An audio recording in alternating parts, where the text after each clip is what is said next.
հարաբերությունները։ Շնորհակալություն։ Merci pour cette question. La relation entre nos deux pays, entre nos deux peuples, est déjà très largement stratégique. Արդեն մեծապես ռազմավարական է։ Հաշվի առնելով բոլոր այն համագործակցությունները, որ քիչ առաջ հիշատակեցի,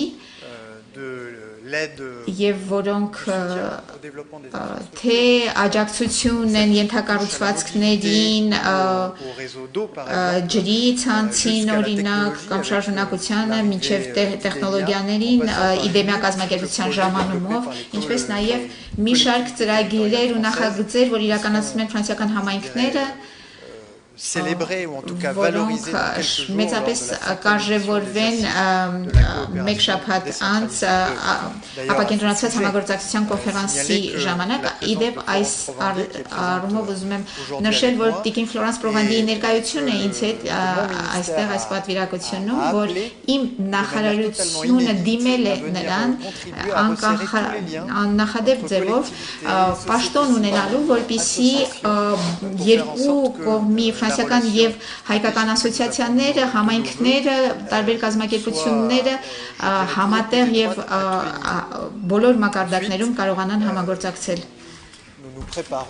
Բացի այդ իմ պաշտոնակից Արարատի հետ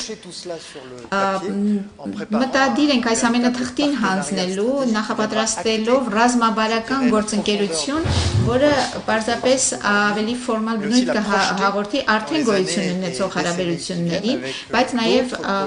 նախատեսելու ապագա տասնամյակների համար այլ ծրագրեր ու նախագծեր, այդ թվում նաև պաշտպանության ոլորտում։ Ինչ վերաբերում է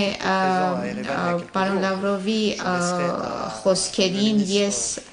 կթողնեմ, որ ձեր նախարարը պատասխանի, պարզապես ես կուզեմ նշել, որ այս վերջին օրերին ինչը տեսել ենք Ուկրաինայում, այսինքն ամենադաժան հարձակումներից մեկը Ռուսաստանի ագրեսիայից ի վեր Ուկրաինայում, մեր կողմից մենք ունենք հստակ ուղերձ, մենք ցանկանում ենք խաղաղություն եւ որպեսզի խաղաղությունը հնարավոր լինի, նախ եւ առաջ պետք է որ հրադադար լինի, որը հնարավորություն կտա բանակցություններ, պատշաճ բանակցություններ իրականացնել, որոնք երաշխավորեն, որ այդ բանակցությունների ավարտին արդար եւ շարունակական խաղաղություն հաստատվի, սա մենք ցանկանում ենք մեծապես, Ուկրաինան պատրաստ է դրան, քանի որ արդեն 3 ամիս է մոտավորապես, որ համաձայնել է 30 օրվա հրադադարի առանց նախապայմանների, այժմ Ռուսաստանի հերթն է ցույց տալու, արդյոք ցանկանում են շարունակել իր պատերազմը, թե պատրաստ է բանակցությունների։ Ես շնորհակալ եմ, որ միայն հարցի մի մասը ինձ ուղեցիք իրականում։ Թեև ես սիրով կարող եմ անդրադառնալ ձեր բոլոր հարցերին, ես իսկապես շատ համաձայն եմ այն ամենի հետ, ինչ որ ասվեց իմ գործընկերոջ կողմից,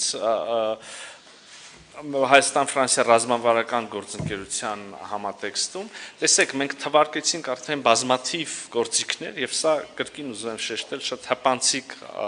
ակնարկ էր, թվարկեցինք գործիքներ, թվարկեցինք ուղղություններ եւ համագործակցության դրսեւորումներ, որոնք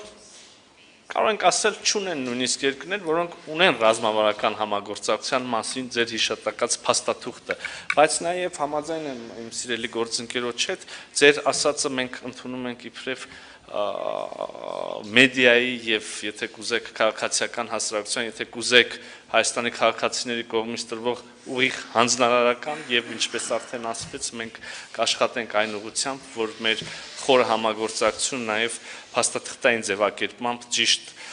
անունները եւ որակավորումները կրի։ Շնորհակալ եմ։ Մյուս հարցը փոխանցենք Ազատության ռադիոկայան։ Շնորհակալություն Աստղիկ Բեդևյան, Ազատություն ռադիոկայան, ես երկու նախարարներին էլ հարցեր ունեմ։